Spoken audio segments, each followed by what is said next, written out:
జై కాంగ్రెస్, జై జై కాంగ్రెస్. మిత్రులారా, శ్రీమతి సోనియా గాంధీ గారు, శ్రీ మల్లికార్జున్ ఖర్గే గారు, శ్రీ రాహుల్ గాంధీ గారు వరంగల్ పార్లమెంటు నియోజకవర్గ కాంగ్రెస్ పార్టీ అభ్యర్థిగా డాక్టర్ కడియం కావ్య గారిని ఈ ఎన్నికల బరిలో దించితే మీ అభిమాన నాయకుడు మా సోదరుడు కొండా మురళీధర్ రావు గారు వారి నాయకత్వంలో వరంగల్ ఈస్ట్లో బ్రహ్మాండమైన సమావేశాన్ని ఏర్పాటు చేసి వేలాది మంది అభిమానులను కాంగ్రెస్ పార్టీ కార్యకర్తలను రప్పించి వర్షం వచ్చినా ఉరుములు ఉరిమినా పిడుగులు పడినా వరంగల్ ఈస్టులో సభను విజయవంతం చేసినందుకు కొండా దంపతులకు మనస్ఫూర్తిగా అభినందనలు తెలియజేస్తున్నా. ఈ కార్యక్రమంలో మంత్రివర్యులు కొండా సురేఖమ్మ, సోదరీమణి మంత్రివర్యులు సీతక్క, కడియం శ్రీహరి గారు, మాజీ పార్లమెంట్ సభ్యులు పస్నూర్ దయాకర్ గారు, ముఖ్యమైన నాయకులందరూ, మేయర్ గారు, మిగతా శాసన సభ్యులు, జిల్లా పార్టీ నాయకులు, పెద్దలు దయాసాగర్ గారు, అదేవిధంగా పట్టణ నాయకులు, మండల పార్టీ అధ్యక్షులు, గ్రామ శాఖ అధ్యక్షులు, ప్రాణ సమానులైన కాంగ్రెస్ పార్టీ కార్యకర్తలు అందరూ కూడా ఈ సమావేశానికి వచ్చి విజయవంతం చేసినందుకు మనస్ఫూర్తిగా మిమ్మల్ని అందరినీ అభినందిస్తున్నా. మిత్రులారా, ఈ ఎన్నికలు ఆషామాషి ఎన్నికలు కావు. 17 సార్లు పార్లమెంట్ ఎన్నికలు జరిగినాయి. ఎవరెవరికో అవకాశం ఇచ్చిండ్రు. ఈ ప్రాంతం నుంచి ఆనాడు పివి నరసింహారావు గారు కూడా ప్రాతినిధ్యం వహించి దేశానికే వన్నె తెచ్చిన చరిత్ర ఈ హన్మకొండ ప్రాంతానికి ఉన్నది. అదేవిధంగా కాళోజీ గారు, ప్రొఫెసర్ జయశంకర్ గారు ఇలాంటి గొప్ప వ్యక్తులు కూడా ఈ ప్రాంతం నుంచి నాయకత్వం వహించారు. ఈరోజు ఈ ప్రాంతం ఒక ప్రజా పరిపాలన అందించిన కాకతీయులు, రాణి రుద్రమలు, ప్రతాప రుద్రులు ఈ ప్రాంతాన్ని ఏలినవారు. అదేవిధంగా నమ్మిన జాతి కోసం ప్రాణాలనిచ్చి రక్తం దారబోసిన సమ్మక్క సారలమ్మ జంపన్న ఈ ప్రాంతం నుంచే ఆదర్శప్రాయులుగా భవిష్యత్ తరాలకు నిలబడ్డారు. ఇవాళ ఈ పౌరుషమైన ప్రాంతం ఆనాడు తొలి దశ మలిదశ తెలంగాణ ఉద్యమాలకు ఈ ప్రాంతం కాకతీయ యూనివర్సిటీ విద్యార్థులు, ఉద్యమకారులు ఈ తెలంగాణ ఉద్యమాన్ని ఉవ్వెత్తున నడిపి తెలంగాణ రాష్ట్రాన్ని సాధించిన కాకతీయ యూనివర్సిటీ కూడా ఈ ప్రాంతంలోనే ఉంది. గొప్ప చరిత్ర ఉన్న ఈ వరంగల్ పట్టణానికి, ఈ కాకతీయ సంస్థానానికి ఉజ్వల భవిష్యత్తు ఉండాల్సిన అవసరం ఉండే. తెలంగాణ రాష్ట్రం ఏర్పడ్డ 10 సంవత్సరాలలో దేశంలోనే ఒక్క గొప్ప నగరంగా, చారిత్రాత్మకమైన కట్టడాలున్న నగరంగా, ప్రపంచంలోనే ప్రసిద్ధిగాంచే 1000 స్తంభాల గుడి ఈ ప్రాంతంలో ఉంది. రామప్ప దేవాలయం ఉంది. ఈ గొప్ప చరిత్రకు వన్నెదేవాల్సిన చంద్రశేఖరరావు వారి పరిపాలనలో ఈ ప్రాంతం అంతా మసకబారిపోయింది. అందుకే మిత్రులారా, ఇవాళ మా అక్క చాలా చిన్న అంశాలు ప్రస్తావించింది. గుడి నిర్మాణానికి 1 కోటి రూపాయలు, చర్చి నిర్మాణానికి 1 కోటి రూపాయలు, దర్గా నిర్మాణానికి 1 కోటి రూపాయలు, 3 లక్షల కోట్ల రూపాయలు బడ్జెట్ ఉన్న తెలంగాణ రాష్ట్రంలో 3 మతాలకు సంబంధించి 3 కోట్ల రూపాయలు ఇవ్వడం పెద్ద సమస్యనా? అక్క అడుగుడేంది, నేను ఇయ్యకపోవుడేంది? జూన్ 30 తారీఖు లోపల మీకు మాట ఇస్తున్నా, జూన్ 30 తారీఖు లోపల స్పెషల్ డెవలప్మెంట్ ఫండ్ తరఫున వారికి 3 కోట్ల రూపాయలు మంజూరు చేసి మీ ఆలోచనను మీ సూచనను అమలు చేస్తాను తెలియజేస్తున్నా. మిత్రులారా, నిన్న మొన్న మీరు చూసిండ్రు, చంద్రశేఖరరావు అన్నాడు రేవంత్ రెడ్డి వచ్చినాక రైతు బంధు పథకం బంద్ అయిపోయిందని. నేనన్నా అయ్యా ఇది ఫుల్లు కాదు, బంధు కానికే డిసెంబర్లో మొదలు పెట్టినాం. మే 9 తారీఖు లోపల రైతు బంధువు రైతు భరోసా పథకం ద్వారా ప్రతి రైతుకు ప్రతి రూపాయి అందిస్తా. మే 9 నాడు అమరవీరుల స్తూపం దగ్గరికి రా, నేను మొత్తం వేస్తా. వేయకపోతే నేను ముక్కు నేలకు రాస్తా, ఒకవేళ వేస్తే నువ్వు ముక్కు నేలకు రాయాలని సవాలు విసిరిన. అన్నీ తయారు చేసినాం, పని అంతా పూర్తి చేసినాం. ఇవాళ దొంగ దెబ్బలు ఇవ్వడానికి బీఆర్ఎస్ వాళ్ళు బీజేపీ కలిసి కుట్ర చేసి కేంద్ర ఎన్నికల సంఘానికి ఫిర్యాదు చేసి రేవంత్ రెడ్డి రైతు భరోసా నిధులు రైతుల ఖాతాలు వేస్తున్నాడు, ఎట్లయినా అడ్డుకోమని ఫిర్యాదు చేస్తే ఇవాళ సాయంత్రం 4 గంటలకు కేంద్ర ఎన్నికల సంఘం రేవంత్ రెడ్డి ఖబర్దార్, నువ్వు రైతు భరోసా నిధులు రైతులకు వేయొద్దు, నువ్వు 13 తారీఖు ఎన్నికలు అయినాకనే వేయాలి, ఈ పట్ల వేయొద్దని నాకు నోటీస్ ఇచ్చింది. నేను అడుగుతున్నా, 2018 ఎన్నికల సందర్భంగా శాసనసభ ఎన్నికలు జరుగుతుంటే పోలింగ్ బూతులకు ఓటర్లు పోతుంటే సెల్ ఫోన్లల్లో ఎస్ఎంఎస్లు మీ ఖాతాల పైసలు పడ్డాయి, మీరు ఓటు బీఆర్ఎస్కి వేయండి ఆయనలో ఎస్ఎంఎస్ వచ్చిన మాట నిజం కాదా? 2018 నాడు బీఆర్ఎస్ రైతుల ఖాతాల నగదేస్తేనేమో బీజేపీలకు సంతోషమైంది, వాళ్ళ ఫోన్లలో మెసేజ్లు పంపించారు, ఆయనలో అడ్డుకోలే. ఇవాళ ఈ తెలంగాణ రైతుల రుణం తీర్చుకోవడానికి మే 9 తారీఖు లోపల రైతు భరోసా నిధులు నేను ఖాతాలు వేస్తా అంటే వేయొద్దని ఎన్నికల సంఘం నాకు ఇవాళ నోటీస్ ఇచ్చింది. ఈ ద్వంద్వ నీతి దొంగ నీతి బీఆర్ఎస్ బీజేపీ కలిసి పన్నుతున్న కుట్ర ఈ తెలంగాణ రైతాంగానికి తెలియదనుకుంటున్నారా? అయినా ఏది జరగాలనో అది జరిగి తీరుతుంది, ఎక్కడికి చేరాలో అక్కడికి నగదు చేరి తీరుతుంది. 9 తారీఖు నాడు చంద్రశేఖరరావు నువ్వు రాసి పెట్టుకో, అమరవీరుల స్తూపం దగ్గరికి రా, నేను ఇచ్చిన మాటకు నిలబడతానో లేదో 9 తారీఖు నాడు తెలుసుకుందామని నేను ఇవాళ చంద్రశేఖరరావుకు సవాల్ విసురుతున్నా. అదేవిధంగా రైతు రుణమాఫీ గురించి హరీష్ రావు మాట్లాడుతున్నాడు. మామ అల్లుళ్ళు ఎట్లా తయారైనరు అంటే, మా అల్లుడేమో ఆనిముత్యం అంట, మామనేమో స్వాతి ముత్యం అంట. వీళ్ళిద్దరు బుద్ధిమంతులు.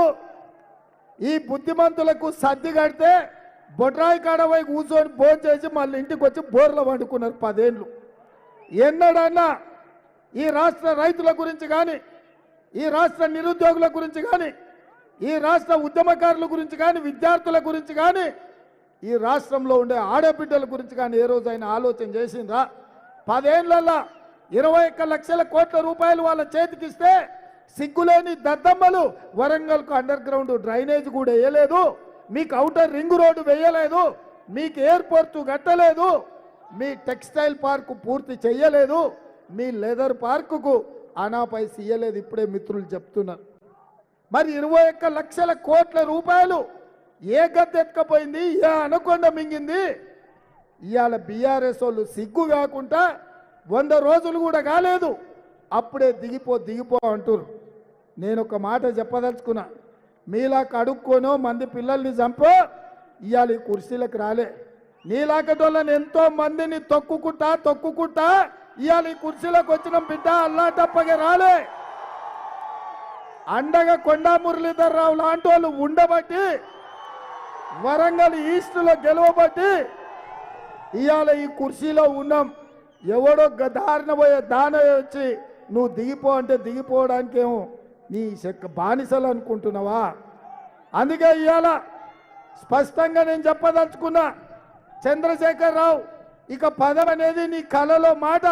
10 ఏళ్ళు మేమే ఉంటాం, ఇందిరమ్మ రాజ్యం ఉంటుంది, కాంగ్రెస్ పాలన ఉంటుంది. మా కార్యకర్తల్ని కడుపులో పెట్టి చూసుకునే బాధ్యత నేను తీసుకుంటా. మా ఆడబిడ్డల్ని కోటి మందిని కోటీశ్వరులను చేసి మా ఆడబిడ్డలందరినీ ఆదుకునే బాధ్యత నేను తీసుకుంటా. ఇవాళ మా ఆడబిడ్డలకు ఆర్టీసీ బస్సు ఉచిత ప్రయాణం ఇచ్చినాం. ఇవాళ మా అక్కలకు మా పెద్దమ్మలకు 500 రూపాయలకే సిలిండర్ ఇచ్చినాం. ఇవాళ మా పేదోళ్ళ ఇండ్లకు వాళ్ళ ఇండ్లలో వెలుగు ఉండాలి, వాళ్ళ కళ్ళల్లో ఆనందం చూడాలని 200 యూనిట్లు ఉచిత కరెంటు ఇవాళ వాళ్ళకి ఇచ్చినాం. మా తెలంగాణ ఉద్యమమే నియామకాలు. 10 ఏళ్ళు నియామకాలు చేపట్టకుండా నీ ఇంటి నిండా ఉద్యోగాలు ఇచ్చిన దరిద్రుడా. అందుకే నేను వచ్చిన 3 నెలల్లో 30,000 నిరుద్యోగ యువకులకు ఎల్బీ స్టేడియంలో ఉద్యోగాలు ఇచ్చి 30,000 కుటుంబాలను ఎల్బీ స్టేడియానికి రప్పించి వాళ్ళ పిల్లలకు ఉద్యోగాలు ఇచ్చి వాళ్ళ తల్లిదండ్రుల కార్లలో ఆనందం చూసిన నేను. ఇవాళ ఈ తెలంగాణ రాష్ట్రం బడుగు బలైన దళిత గిరిజన మైనారిటీ వర్గాలది. అందుకే బలైన వర్గాల జనాభా లెక్క కట్టి వాళ్ళ జనాభా ప్రకారం నిధులు ఇవ్వాలి, రిజర్వేషన్లు పెంచాలి అని జనాభా లెక్కలు కట్టమని వస్తేనే నేను ఆదేశాలు ఇచ్చిన. 100 రోజుల్లో నేను ఇన్ని మంచి పనులు చేసిన. ఇవాళ ఎక్కడ పడితే అక్కడ డ్రగ్స్ గంజాయి దొరుకుతుంది. నిరుద్యోగ యువకులు, స్కూల్కు పోయే పిల్లలు ఇవాళ డ్రగ్స్ మహమ్మారి బారిన పడుతున్నారు. అందుకే తులసివనం లాంటి ఈ తెలంగాణలో గంజాయి మొక్కల్ని ఏరి పారేసే కార్యక్రమం పెట్టి ఉక్కు పాదంతో గంజాయిని డ్రగ్స్ను అంచివేస్తుంటే ఇదైనా సోయిలేని చంద్రశేఖరరావు కళ్ళకు కనిపిస్తలేదా అని నేను అడుగుతున్నా. ఇవాళ నీకు నచ్చకపోవచ్చు, నువ్వు మెచ్చకపోవచ్చు నన్ను, కానీ ప్రభుత్వంలో ప్రజలకు చేసే పనులు నీకు కనిపిస్తలేవా? 40 ఏళ్ళ అనుభవం అంటూ ఏం గాడిదలంగా ఆయడానికి. కానీ ఈ అనుభవం కేంద్ర మంత్రిగా చేసిన, రాష్ట్ర మంత్రిగా చేసిన, ముఖ్యమంత్రిగా చేసిన, ఎంపీగా చేసిన నాకు ఇంత అనుభవం ఉంది. నన్ను సోయిలేనోడు, సన్నాసోడు, దద్దమ్మ అని రేవంత్ రెడ్డి తిడుతున్నాడు అని పెడబొబ్బలు పెడుతుండు. నీకు బుద్ధుండి జ్ఞానం ఉంటే అసెంబ్లీకి వచ్చి ప్రతిపక్ష నాయకుడిగా సూచనలు చేసేది ఉండే. రైతులను ఎట్లా ఆదుకోవాలి, రైతులకు ఎట్లా గిట్టుబాటు ధర ఇవ్వాలి, నిరుద్యోగ యువకులకు ఉద్యోగాలు ఎట్లు ఇవ్వాలి, ఈ రాష్ట్రాన్ని ఎట్లా అభివృద్ధి పదం వైపు నడిపించాలి, ఈ రాష్ట్రంలో పాలమూరు రంగారెడ్డి ఎత్తిపోతలు ఎట్లా పూర్తి చేయాలి, దేవాదులను ఎట్లా, దేవాదుల ద్వారా ఇక్కడ నీళ్ళు ఎట్లు ఇవ్వాలి, ఇవన్నీ నువ్వు సలహాలు ఇచ్చేది ఉండే. ప్రధానమంత్రి మిత్రలో టెక్స్టైల్ పార్కు ఉన్నా కేంద్రం నుంచి నిధులు రాలే. కాజీపేట రైల్వే కోచ్ ఫ్యాక్టరీ సోనియమ్మ ఇచ్చిన నరేంద్ర మోడీ ఇవాళ అన్యాయం చేసిండు. బయ్యారం ఉక్కు కర్మాగారాన్ని ఇవాళ పాత రేసిండు. ఇట్లాంటి పనులన్నీ ఆగిపోతే కలిసి కొట్లాడదామని చెప్పాలి కదా. ప్రధాన ప్రతిపక్ష నాయకుడిగా బాధ్యత నెరవేర్చాలి కదా. నీ కడిపే నిండాలే, నీ ఇంట్లోనే పండాలి, నువ్వు పచ్చగా ఉండాలి అనే ఈ దుర్మార్గమైన ఆలోచన ఏం ఆలోచన చంద్రశేఖరరావు నీది? నీలాంటి వాళ్ళు చరిత్ర కాలగర్భంలో ఎంతోమంది కలిసిపోయినరు. నువ్వు కూడా చరిత్రహీనుడిగా మిగులుతావు. ఇప్పటికైనా ఆలోచన మార్చుకో, విధానాన్ని మార్చుకో, తెలంగాణకు ఉపయోగపడే విధంగా పని చెయ్యి. అందుకే ఇవాళ రైతు భరోసాను అడ్డుకోవడానికి బీఆర్ఎస్ బీజేపీ చేస్తున్న కుట్రలను తెలంగాణ రైతాంగం అంతా తిప్పికొట్టాలి. ఇవాళ దివాలా తీసిన రాష్ట్రంలో 7 లక్షల కోట్ల రూపాయల అప్పుతో డిసెంబర్ 7 నాడు బాధ్యత తీసుకుంటే ఇవాళ మే 7 సరిగ్గా 5 నెలలు 150 రోజులు ప్రతిరోజు ప్రతి నిమిషం ప్రతి గంట రోజుకు 18 గంటలు పనిచేసి నిద్ర మాని ఇవాళ తెలంగాణను దారిలో పెట్టాలని 10 ఏళ్లలో 100 ఏళ్లకు సరిపోయే విధ్వంసం చేస్తే ఆ విధ్వంసాన్ని సరిదిద్దుతూ నడుపుతుంటే అభినందించాల్సింది పోయి శాపనార్థాలు పెడుతున్నాడు. నువ్వా ఈ తెలంగాణకు నాయకుడువా? నిన్ను ఎట్లా ఇంతకాలం ఈ తెలంగాణ భరించిందో ఒక్కసారి ఆలోచన చేయి చంద్రశేఖరరావు. అందుకే మిత్రులారా, ఇవాళ ఈ వరంగల్ ప్రాంతం హైదరాబాదు నగరంతో సమానమైన అభివృద్ధి చెందాల్సిన నగరం. అందుకే నేను మాట ఇస్తున్న ఈ వేదిక మీద నుంచి రాణి రుద్రమ సాక్షిగా మీ ఔటర్ రింగ్ రోడ్డును, మీ ఎయిర్పోర్టును, మీ అండర్ గ్రౌండ్ డ్రైనేజీని, మీ టెక్స్టైల్ పార్కును, గుడి మస్జిద్ దర్గాకు నిధులను ఈ ప్రాంతాన్ని అభివృద్ధి చేసే బాధ్యత నేను తీసుకుంటా. చరిత్రలో వరంగల్కు ఒక గొప్ప నగరంగా పేరు కీర్తి తెచ్చే విధంగా నా ప్రభుత్వం పనిచేస్తుంది, నా మంత్రివర్గం పనిచేస్తుంది. అందుకే మిత్రులారా, ఇవాళ నేను మిమ్మల్ని ఒక్కటే అడుగుతున్నా. డాక్టర్ కావ్య, కడియం కావ్య ఆషామాషిగా టికెట్ ఇయ్యలే. కడియం శ్రీహరి గారు 35 సంవత్సరాలు నిజాయితీగా నిబద్ధతతో ఉమ్మడి రాష్ట్రంలో కానీ ప్రత్యేక తెలంగాణ రాష్ట్రంలో కానీ చిత్తశుద్ధితో ప్రజలకు సేవ చేసిండు. కాబట్టి ఆయన వారసత్వంగా నిజాయితీని, ప్రజలకు సేవ చేయాలన్న చిత్తశుద్ధిని చూసి ఇవాళ కడియం కావ్యను కాంగ్రెస్ పార్టీ టికెట్ ఇచ్చింది. శ్రీహరి గారి దగ్గర 100 కోట్లు ఉన్నాయని చూసి ఇవ్వలే. శ్రీహరి గారికి ఈ ప్రాంతం పట్ల ఉన్న చిత్తశుద్ధి, తెలంగాణ రాష్ట్ర సాధనలో ఆయన యొక్క ప్రయత్నము ఇదే కాదు. ఇవాళ వారి అనుభవాన్ని తెలంగాణ రాష్ట్రానికి వినియోగించుకోవాలనుకున్నాం. ఇదే కాదు, మాదిగల ఏబిసిడి వర్గీకరణ చేయాలి అంటే ఢిల్లీ సుప్రీంకోర్టులో కొట్లాడాలి, ఢిల్లీ సుప్రీంకోర్టులో కొట్లాడాలి, లోక్సభలో మాట్లాడాలి అని అంటే సోదరిమణి డాక్టర్ కావ్య చదువుకొని మాదిగల యొక్క ఏబిసిడి వర్గీకరణ, ఉపకులాల వర్గీకరణ మీద సంపూర్ణమైన పట్టున్న ఆడబిడ్డగా పార్లమెంటులో ప్రభుత్వంలో మాట్లాడి ఆ సమస్యని పరిష్కరించడానికి కొట్లాడుతుంది. కాబట్టి కడియం కావ్యని ఈరోజు వరంగల్ నుంచి ఎన్నికల బరిలో దించినాం. ఇదే కాదు, మా ముదిరాజ్ సోదరుల యొక్క డి నుంచి ఏ గ్రూప్కు మార్చడానికి అవసరమైన కేసు సుప్రీంకోర్టులో ఉంది. నాకు నమ్మకంగా ఉండి, సమస్యల పట్ల అవగాహనతే ఉండి, సమస్యలు కొట్లాడి పరిష్కరించడానికి డాక్టర్ కావ్య లాంటి పార్లమెంట్ సభ్యురాలు నాకు కావాలి. ఎందుకంటే హైదరాబాద్లో ఉండి నేను ఏం ఆదేశం ఇచ్చినా ఢిల్లీ కేంద్ర ప్రభుత్వంలో, మన ప్రభుత్వంలో సమస్యల్ని పరిష్కరించి సమస్యల్ని వివరించడానికి చదువుకున్న వాళ్ళు కావాలి. ఆడబిడ్డ అయితే చిత్తశుద్ధితో పనిచేస్తుందని డాక్టర్ కావ్యని ఈరోజు ఎన్నికల బరిలో దించినాం. కడియం శ్రీహరి గారి గురించి, డాక్టర్ కావ్య గురించి నాకంటే మీకు ఎక్కువ తెలుసు. అవతల బీజేపీ ఆయన ఉన్నాడు, ఎవడైనా అనకొండ కాదా? అనకొండ కాదా? మీ భూములు మింగినోడు కాదా? మీ భూములు గుంజుకుంటే ఊర్లోకి పోతే రైతులు తిరుగుబాటు చేసి బర్రెను కొట్టినట్టు కొట్టలేదా? అట్లాంటోడు బీజేపీ అభ్యర్థి. చీకటి ఒప్పందంలో భాగంగా బీఆర్ఎస్ వాళ్ళు వాళ్ళ నాయకుని బీజేపీలకు పంపించారు, ఉద్ధరించారు, ఇల్లటం పంపించారు. ఎందుకంటే ఎట్లన్నా కాంగ్రెస్ను ఓడగొట్టాలని. ఎట్లకెళ్ళి ఓడగొడతారా? మీరు దొంగలు కలిసి గట్లు పంచుకుంటే వరంగల్ ప్రాంతం మొత్తం అమాయకులా? మీరు ఏం చేసినా, పొద్దటి పూట ఏం నటించినా, రాత్రిపూట ఏం గుడు పుటాని చేసినా వరంగల్ ప్రజలు విఘ్నులు, వివేకవంతులు జరగబోయే ఎన్నికల్లో డాక్టర్ కావ్యను 1,00,000 మెజార్టీతో గెలిపిస్తారు. బీజేపీ వాళ్ళు రేపు నరేంద్ర మోడీ వస్తున్నాడు, సమాధానం చెప్పాలి. బయ్యారం ఉక్కు కర్మాగారం మనం అడిగితే మోడీ మనకు గాడిద గుడ్డిచ్చిండు.